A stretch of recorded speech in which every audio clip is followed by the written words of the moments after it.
So with Diddy's trial getting into the full swing of things, new information is coming out about people who we all thought were crazy for even accusing Diddy of doing anything sexual with anyone other than his wife. To think that P. Diddy could be considered as disgusting as R. Kelly wasn't even a thought a year and a half ago. I mean, it was right in front of our faces. R-K-E-L-L-Y, P-D-I-D-D-Y. It was like they planned that shit out and forgot one of them wasn't supposed to be a sex trafficker. They were like, I thought, and you were supposed to... And I was...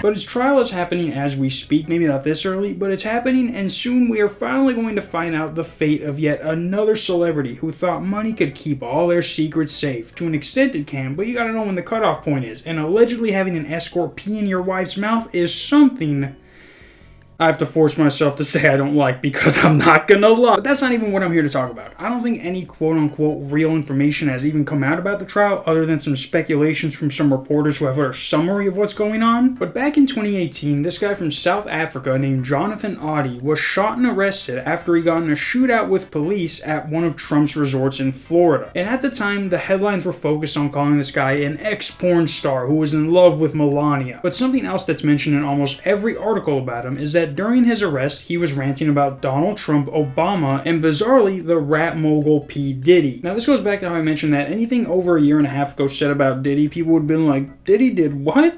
Nah, yeah, it's just, that's the song. He's not actually a bad boy for life. But that's all that was said about Diddy in these articles. They were like, this guy was out of his mind talking about Diddy and all these people. And he didn't just say anything about Diddy. He basically exposed Diddy for being the sexual freak we know him as today and was laughed at. I had sex with Cassie and Sean.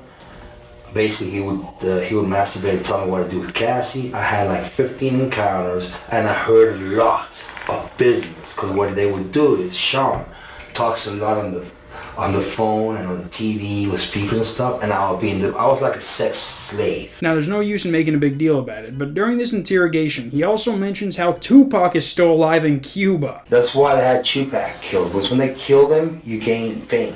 When your record sales go up. Tupac's still alive. Yeah. He's in Cuba. Now, I'm not trying to alarm anyone, but maybe after the Diddy stuff is over, someone should go check that out. I mean, if he was right about the Diddy stuff, why would he just make up all these lies in between some hard-hitting truths? It makes no sense. But also, part of me realizes why nobody believed him is because right before this, he started talking about what rank P. Diddy was in the Illuminati. And I can guarantee you, once you start talking about the Illuminati to anyone, any seriousness they have towards you is gone. Do you know Sean Combs? Puff Daddy? Yeah. P. Diddy, whatever he calls himself these days. Yeah, go ahead. Yeah, he's part of what's called the Boule. The Boule is a branch of the Illuminati. But I'm getting distracted. As you guys heard, this guy was apparently Diddy's sex slave, in a sense that he was being paid to have sex with Diddy's wife Cassie while he watches. Kind of defeats the purpose of making her your wife, but hey, whatever turns you on, I guess. And this was back in 2018, before COVID. That was like 10 years ago in non-COVID years. So this guy was like literally a guy from the fucking future trying to warn us about what's going to happen next. And again, you can't really blame the cops for not taking what he said serious. He was arrested for getting in a shootout with police at one of Trump's properties while he was president. They probably just asked him these questions for legal reasons, but they didn't even care because they knew he was going to jail regardless if they looked into what he said about Diddy or not. But now, of course, with all this baby oil talk going just about as viral as Hawk Tuah did, people are now reaching out to Odie, asking him to clarify what he meant back in 2018. I was a male Chippendale, a model Chippendale, you could say, and things led to them offering me more money to perform sexual acts, and that's it. That's how I basically got started. So if you guys don't know what Chippendales is, just imagine the Magic Mike movie. Actually, perfect example. Imagine Diddy went to a Magic Mike show and asked Magic Mike himself to come back and have sex with his wife. And he's like, oh, sick, yeah, threesome. And Diddy's like, yeah, you can call it that. But imagine being a literal billionaire that's able to get any girl they want, only for you to make them have sex with other people. That sounds like marriage with a bunch of unwanted extra steps. That's like getting a new car and then only letting your friends drive it while you sit in the back like it's a fucking Uber. But then he starts talking about what went down and how much he got paid, even saying that they would sometimes call him back twice a day. Bro was doing 2 a days. How many times did you have sex with Cassie? Probably like 15 training sessions. And what did you get paid? It will be like 800 each time, each act. But sometimes they'll call me twice. I'll leave, and then 3 hours later, they will call me, come back. Now in total, he made $12,000. Not that it matters, he could have made $1 million, that wouldn't change anything. But again, what goes through a person's mind to where they're like, you want to have sex today, honey? Alright, let's call that other guy over. What the cuck is going on over there? But now he talks about how he secretly recorded one of these meetings, which is also something he said during the interrogation. But obviously nobody was going to ask him to elaborate on that like they hadn't with everything else he was saying. But here's him saying it during the interrogation. They asked me to turn in that, which was the video recording, and I did so.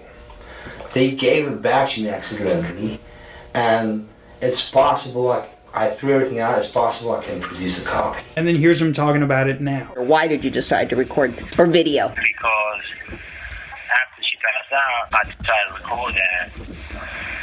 So in the event anything worse happens, like if she died, or anybody dies, it will be on camera. So you were beginning to worry about her doing drugs. I mean, like about her dying or him dying or somebody dying from the drugs, and that you would be held responsible. So you brought a video.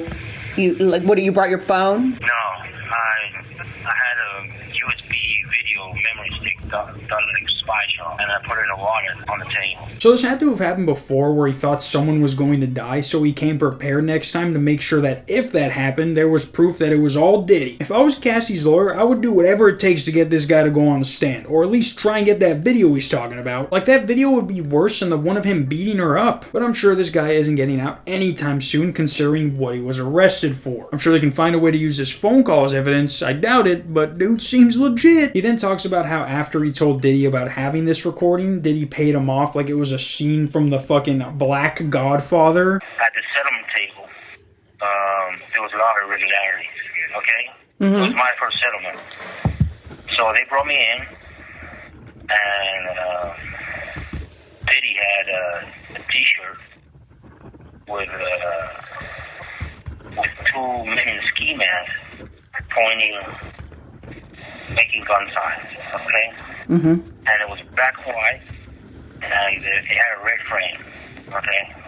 But that's the way he operates. He communicates, threatening you, like saying, I'm gonna have you killed. Now, I don't know why they don't have him say this in the video, but he was paid $5 million to never show that video to anyone, and that his bank records match up with him making a bunch of large purchases at the time he said he received that money. So Odie says to prevent the recording from going public, that's what he was just talking about, Diddy had him sign an NDA, a non-disclosure agreement, in exchange for $5 million in hush money. Now, according to Daily Mail's report, the timing coincided with a spending spree by Odie of Florida real estate. They obviously can't officially confirm anything, but why would he make all this stuff up years before Diddy was accused of doing what he's doing? A lot of people would have added shit to their story trying to make themselves go more viral than they already are, and then when they find out, we're like, are we sure we can believe this person? But Odie here is just a man with a message, and people are finally believing him 7 years later. Like I said before, someone should look into what he said about Tupac being in Cuba. But also, let's hope Diddy gets the jail time he deserves. Until tomorrow, peace.